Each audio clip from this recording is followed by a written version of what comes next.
Au carrefour des continents, la Turquie est un conte. Byzance, Constantinople, Anatolie, Bosphore. Ces noms soyeux sont puissants, ils ont la force d'un aimant. Car dans les ruelles d'Istanbul, comme en plein cœur des terres, le magnétisme du 4e pôle touristique mondial est clair. Ici, tout est fait avec passion. Le football, en tout cas, ne sera pas contradicteur, car en Turquie, les enthousiastes sont fanatiques, les cortèges sont des armées, et les théâtres, des volcans, qui grondent depuis trop longtemps.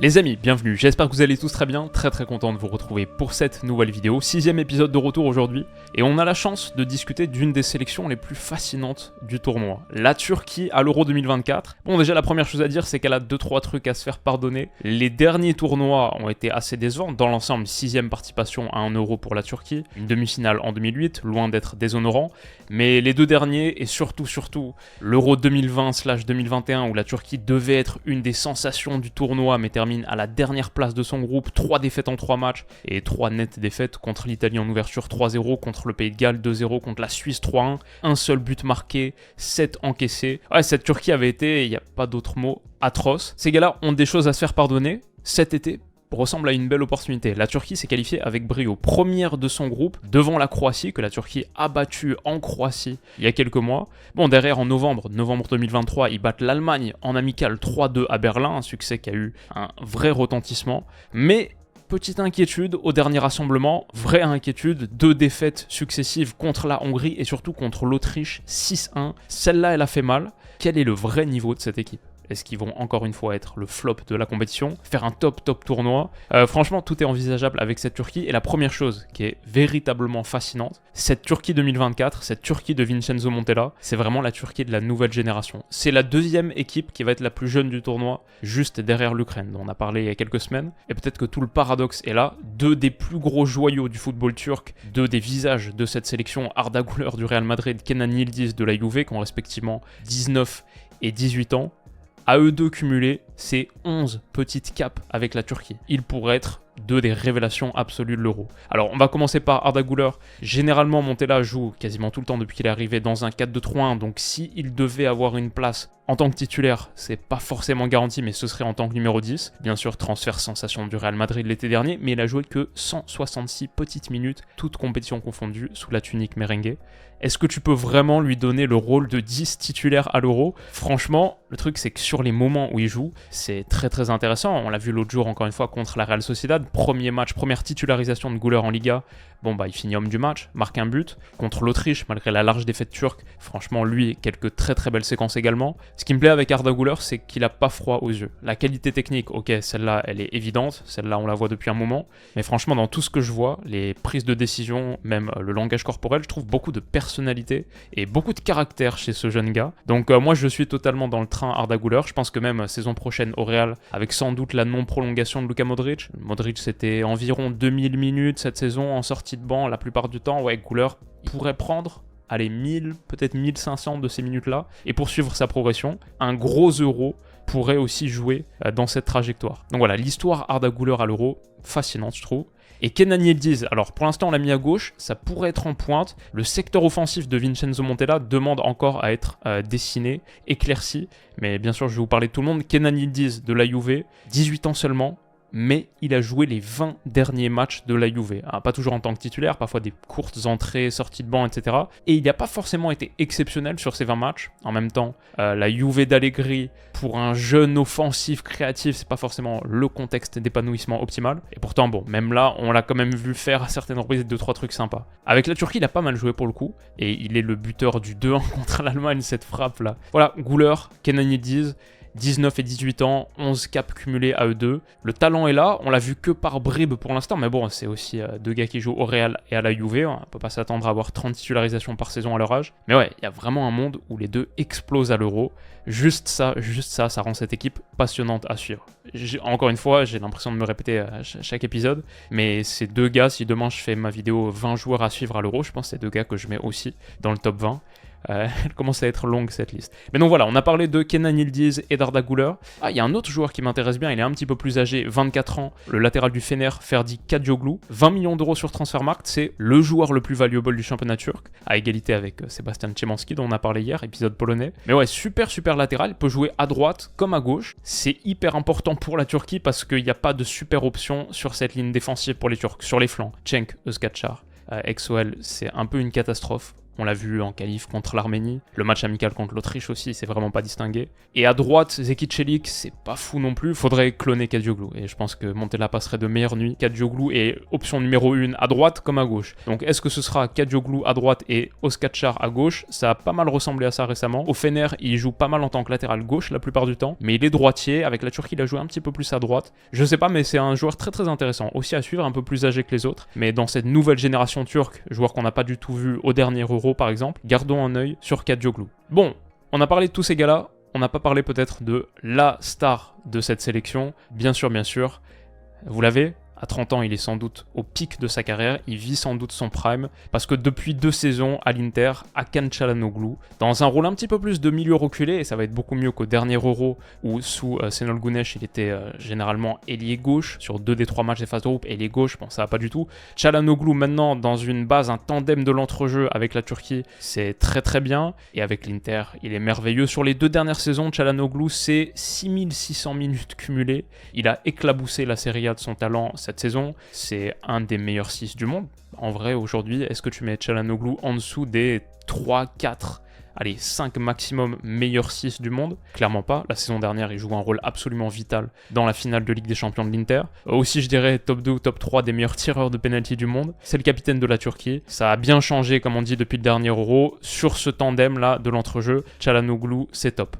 Le problème, ok, on commence à arriver sur les problèmes. Le problème, c'est que son partenaire, et j'étais très content de présenter cet épisode turc où j'allais parler de ce duo Çalhanoğlu avec Ismail Yüksek, qui font peut-être une des toutes meilleures paires de la compétition, dans les 3-4 meilleurs entrejeux à 2 de la compétition. À 25 ans, c'est un pilier du Fener, il a joué 49 matchs cette saison, ses chiffres défensifs sur FBref, bon, vous voyez, c'est top niveau, et c'est un pilier de la Turquie absolument indispensable. Il a fait de gros matchs en qualif, notamment contre la Croatie, la victoire 1-0 en Croatie, voilà. Mais vous le voyez, il y a un petit problème. Ouais, ce petit plus là, il s'est blessé ce week-end, et c'est une grave blessure. C'est rupture des ligaments de la cheville, sa saison en club est déjà terminée, ça parle de 4 à 6 semaines d'absence. Sur Transfermarkt, ils disent un retour au 11 juin, donc c'est quelques jours à peine avant le match d'ouverture de l'Euro. Est-ce que tu peux vraiment amener à l'Euro, et encore plus, mettre dans ton 11 sur ce tandem de l'entrejeu, un milieu défensif qui a manqué les 6 dernières semaines de compétition, qui se remet d'une blessure à la cheville? C'est vraiment dommage parce que ce tandem-là, il était génial, ça faisait une superbe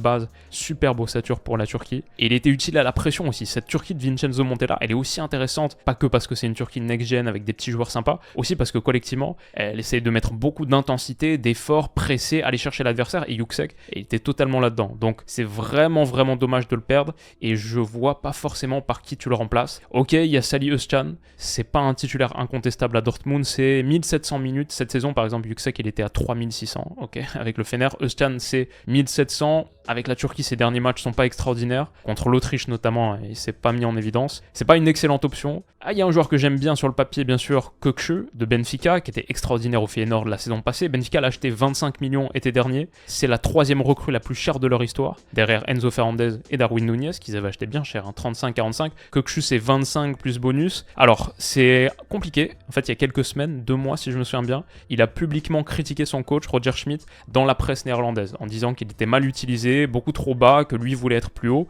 Bon là ça nous met déjà sur la piste. Alors déjà ça a eu des incidences un petit peu sur son temps de jeu récent avec Benfica, même si maintenant il a retrouvé le 11, mais ça nous met un petit peu sur la piste que il n'est pas fait pour ça. Lui il se voit vraiment comme un milieu avancé. C'est vrai qu'au Feyenoord il avait des stats extraordinaires, c'était un vrai joueur de dernier tiers créatif. Lui se voit pas forcément là-dessus, à la rigueur c'est plus une option pour ce rôle de milieu avancé, pas vraiment pour mettre aux côtés d'Hakan Çalhanoğlu. Donc ouais, pas de superbes options pour remplacer Yüksek de ce qu'on voit pour l'instant. C'est un petit peu inquiétant pour la Turquie. Il y a de bonnes options par contre sur le secteur offensif. Irfan Can Kahveci, c'est généralement l'ailier droit et au Fener, beaucoup de joueurs du Fener qui fait une bonne saison. Il est à 18 buts et 12 passes D, toutes compétitions confondues, c'est vraiment pas mal. Et j'aime beaucoup aussi, alors là c'est côté Galatasaray, Kerem Aktürkoğlu, généralement dans un rôle d'ailier gauche qui pourrait du coup pousser Yildiz à être avant-centre. Ça c'était le quatuor offensif qui était aligné contre l'Autriche, donc ça n'a pas super bien marché. Est-ce que Vincenzo Montella veut refaire ça? Mais pour moi, c'est peut-être ce qui te permettrait d'aligner tes 4 meilleurs joueurs offensifs. Kerem, donc c'est un petit ailier de 25 ans, très créatif, 1m73, petit gabarit, mais super technique, vif, 15 buts, toutes compétitions confondues cette saison en club, capable de petits gris-gris en pleine surface pour s'ouvrir des positions de tir. Je pense qu'il part plutôt pour être titulaire sur l'aile gauche. Ils disent peut-être que ça le pousserait soit sur le banc, soit en pointe. Cette question n'est pas encore résolue en Turquie et c'est une des questions fascinantes de cette équipe. Et après, on va venir aux choses qui fâchent un petit peu plus. Le secteur défensif, il y a une très bonne option. En défense centrale, Abdülkerim Bardakci. C'est un peu un late bloomer. Là, il arrive à 29-30 ans et il s'est imposé comme étant le meilleur central de la sélection. Sur ces 6 matchs, donc 5 victoires, 1 nul. Les 4 rencontres, les dernières où il n'était pas là à cause d'une petite blessure, 1 nul, 3 défaites, dont l'humiliation l'autre jour contre l'Autriche. Il a un bon gelon aussi pour un défenseur central assez classique. Au-delà de ses qualités de stopper, on l'a vu l'autre jour, son ouverture pour Ferdi Kadioglu contre l'Allemagne, pas mal. S'il n'est pas là, ça devient très très compliqué sur les 5 joueurs défensifs. Bon, le gardien Çakır, c'est pas ouf. Kadioglu, c'est top. Bardakci, c'est pas mal, mais le reste, c'est vraiment pas rassurant. Si les deux manquent à l'appel, et c'est aussi ça un petit peu l'histoire de cette défaite humiliante contre l'Autriche, aucun des deux, Bardakci et Kadioglu, n'étaient là. Ils sont tous les deux absolument essentiels, vitaux. Et ouais, cette Turquie repose aussi sur le fait d'avoir pas trop de soucis de blessures supplémentaires, avec déjà la perte de Yüksek, ça pourrait devenir un petit peu compliqué. Parmi les petites pépites turques qui pourraient avoir un rôle intéressant, il y a le petit Can Uzun, 18 ans, milieu offensif de Nuremberg en seconde division allemande. Il a 15 buts en 28 matchs de D2 allemande. Un petit talent, peut-être des minutes pour lui. Et Semih Kılıçsoy, alors lui il n'a pas encore été appelé. À 18 ans, il est devenu là très récemment la nouvelle pointe de Beşiktaş. En gros, depuis quasiment 2024, début de l'année civile 2024, il a planté 11 buts en 4 mois de compétition. 2 matchs, 2 buts avec les U21 turcs. Pour l'instant, pas encore de cap pour lui, mais ça pourrait être une petite surprise. Et sinon, parmi quelques autres joueurs qu'on connaît, bon, il y a toujours Youssouf Yazidje, quarantaine de cap déjà, il devrait faire partie du voyage. Les autres qu'on connaît, Demiral, Merih Demiral, qui désormais joue en Arabie Saoudite du côté d'Al Ahly, il est parti jeune, à 26 ans, Ozan Kabak aussi, c'est pas hyper rassurant, c'est pas très très fort derrière. Vincenzo Montella en tant qu'entraîneur, assez intéressant, on peut en dire 2-3 mots, 49 ans, relativement jeune. Il est arrivé en septembre 2023, il n'y a pas longtemps, il a pris les rênes après un match nul très très décevant contre l'Arménie qui avait coûté la peau de Stefan Kuntz. Il connaît bien le football turc, il a entraîné pendant 2 ans avant ça, il a entraîné pendant 2 ans à Adana Demirspor, un club qui est historiquement un club de seconde division et qui l'a amené sur sa deuxième saison, qui l'a amené à la 4e place du championnat derrière les 3 gros d'Istanbul. Donc une belle performance, il prend les rênes des A 2-3 mois plus tard et son premier rassemblement c'est un rêve, la victoire 1-0 en Croatie hyper importante et 4 jours plus tard ils explosent la Lettonie 4-0. Il a un mandat jusqu'en 2026, j'imagine, avec objectif Coupe du Monde. Voilà, tout un projet autour de cette jeune génération turque. Et depuis qu'il est arrivé, il y a une base qui a été posée très claire, le 4-2-3-1, sans avoir parfaitement trouvé les titulaires, mais le 4-2-3-1, ça c'est assez net, et ça presse. Assez moderne dans l'approche, on l'a vu contre l'Allemagne, un gros morceau, contre l'Allemagne en Allemagne, ça presse, on l'a vu contre la Croatie, beaucoup de séquences de pressing haut, que ce soit par de la modernité tactique, mais aussi simplement le tempérament du gars, ça me semble mieux matché à la Turquie que Stefan Kuntz. Pas pour être dans un cliché, mais la Turquie, elle joue, tu regardes toutes les séquences, elle joue avec énormément de passion. C'est intensité sur les phases de pression, mais même les réactions, les célébrations, le 3e but 3-0 contre la Lettonie, un but qui est marqué à quasiment la 90e minute, le banc explose, le langage corporel est toujours à 3000, le thermomètre émotionnel de la Turquie, pour moi il est systématiquement dans le rouge, ça peut coûter des choses sur le secteur défensif, où je vois aussi une équipe qui est régulièrement un peu en panique, mais sinon, à niveau mentalité, pour mettre de l'énergie, presser fort, je pense que Montella est plus au diapason mental de cette équipe. Pour l'instant, ça montre des choses assez intéressantes. Donc, regardez la réaction de Cenk Tosun après une occasion ratée à 4-0 dans le temps additionnel. Une chose est sûre, ils vont pas arriver à l'Euro avec un manque d'envie. Mais j'aime bien cette équipe, j'adore cette équipe même, c'est clairement, ne serait-ce que pour toutes les jeunes pépites, les joueurs intéressants qu'il y a, c'est clairement une des équipes à suivre de l'Euro. Et aussi, j'aime bien ce groupe. Avec la Géorgie, dont on a parlé dans le premier épisode, que je trouvais fascinante, avec le Portugal et avec la République tchèque. C'est un groupe assez homogène. Pour moi, tous les matchs vont être absolument passionnants. Donc Géorgie, c'est 18 juin à 18h. C'est le premier, c'est à Dortmund. Portugal, c'est aussi à Dortmund 4 jours plus tard. La République tchèque, c'est à Hambourg. J'imagine en plus sur les matchs de la sélection turque en Allemagne, avec la grosse communauté turque en Allemagne, il va y avoir une ambiance démentielle. Ils vont avoir la sensation sans doute de jouer ces 3 matchs à domicile. Et il y a pas mal de joueurs de double culture en plus dans cette équipe. Hakan Çalhanoğlu est né en Allemagne, Kenan Yildiz aussi, Salih Özcan, Can Ayhan, dont on n'a pas parlé. Ouais, ça va être très différent d'à quoi avait ressemblé l'ambiance sur les matchs de l'Euro 2021. C'est pas une excuse, mais forcément, tu commences par le stade olympique à Rome contre l'Italie. C'est pas tout à fait le même délire. Et après, les 2 matchs suivants, ils avaient été à Bakou, en Azerbaïdjan. On se souvient aussi que l'Euro 2021, c'était des stades qui, à part quelques matchs en Hongrie et la toute fin de tournoi à Wembley, avec les restrictions Covid, c'était des stades qui étaient quasiment vides. Le stade olympique, pour le match d'ouverture de l'Euro avec l'Italie, c'est 12 900 personnes seulement. Ça a sonné assez creux, alors que là, franchement, sur les matchs de la Turquie, ne serait-ce que pour l'ambiance qu'il va y avoir en tribune, ouais, je pense que ça va valoir le coup d'œil. Et bon, ils sont plutôt favoris pour la qualif aussi. Sur leur match d'ouverture, ils sont cotés à 1,72 contre la Géorgie qui est à 4,30. Attention à ce match, attention à la Géorgie, on en a parlé dans le premier épisode. Mais bon, quand on pose la question qui atteindra les 8e de finale, c'est pour l'instant, de toutes les sélections qu'on a évoquées, c'est pour l'instant la mieux cotée. Ils sont là à 1,30. La Turquie est dans une bonne position, pourrait faire un beau parcours. La phase de qualif a été intéressante. Il y a cette nette défaite contre l'Autriche 6-1 qui fait mal. On a parlé d'à quel point le secteur défensif était remanié quand tu joues un match sans Bardakçı, sans Kadioglu. Tout de suite, c'est plus complexe. Mais c'est une équipe intéressante. L'intensité émotionnelle de cette équipe. Montella, qui apporte des principes modernes, qui fait une équipe collectivement qui presse, qui est agressive. Toute cette jeune génération-là. Beaucoup de raisons de suivre la Turquie. Comme je dis, pour moi, une des équipes les plus fascinantes de l'Euro. On verra. Il faut qu'ils se rattrapent aussi. Ils n'ont pas le droit 2 fois de suite à l'erreur. Après le dernier tournoi qui était catastrophique, où déjà on était là un petit peu allé hyper, équipe tendance, etc.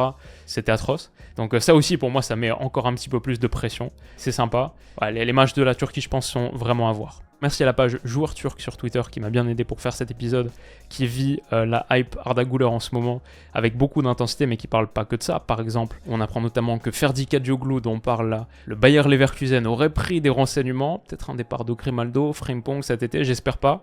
Mais ouais, Kadioglu aussi va être sur pas mal de tablettes, c'est juste une équipe très intéressante. Vous avez tout ce type de renseignements sur la page Joueur Turc. Merci à lui. Et merci à vous d'avoir suivi cet épisode. J'espère qu'il vous a plu, les amis. Je vous souhaite de passer un excellent week-end. Rendez-vous très vite pour le 7e épisode de retour.